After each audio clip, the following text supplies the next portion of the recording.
You say poor girl, she's a rich girl. So she was still up there on New Year's Eve in front of all of America to see that gaffe. And now the Spurs mascot's having fun. What do you think actually happened? She couldn't hear a damn thing. But the thing is, it's your song. You have to know the lyrics.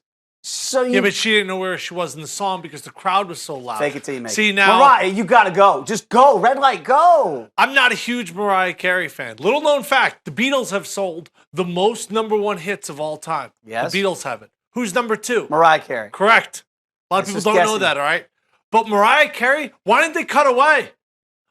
Dick Clark Productions, right? Mr. Seacrest there. He knew that moment was going to go viral. You know, they ran the same moment on the West Coast 3 hours later. They could have cut it out. They didn't. They went, no, we're going to roll out Mariah there and So you embarrass think this her. is a deeper thing? 100%. This is Ryan Seacrest taking a cheap shot. This is called sabotage. They sabotaged the diva herself, who is about to marry a billionaire. Billion with a B, that is. She is? Now he called it quits. Oh, no way. Stop it. Didn't because make it of to this? the altar. No, not because of this. Are you sure?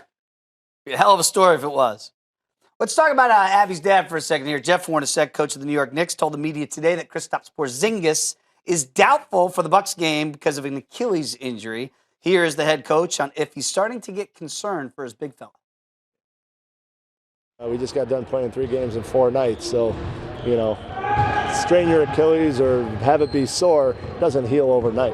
You know, it's only been 4 days, so, you know, we look at it in NBA terms, you know, hey, that's 3 games. Well, it's really only 4 days. Yeah, it's not a whole lot of time. Let's sound that alarm. Is it overreaction time? Because one NBA scout thinks that the Knicks are draining Porzingis because of his increased playing time. It's interesting because you just made the comparison not too long ago about the limited minutes for Joel Embiid. Are we seeing the reverse happening in New York? Because of too many minutes. I mean, could his body be wearing down? Sure. I mean, yes, absolutely. I mean, it is wearing down, and you see his minutes have increased by 25%. So, right, if Joel Embiid next season gets hurt as his minutes go up, you're going to be like, he's wearing down. What are we supposed to do? Because, you know, guys like Michael Jordan would laugh at this segment. They'd be like, what are you talking about? Go out there and play, kid. Would you compare it to, let's just say you've thrown 80 pitches your whole career, through Little League into high school, now to college, and now you go to the majors and they want you to throw 110. Is that a fair comparison? Yeah, it is. And I don't know what the demarcation line is, and I don't think anybody does. I don't think there's a doctor in the world that can say if you play Kristaps Porzingis 28 minutes versus 34, he won't get hurt. You know what I mean? Yeah, but they played Joel that? Embiid this year 24 minutes. And you want to know something? He hasn't gotten hurt.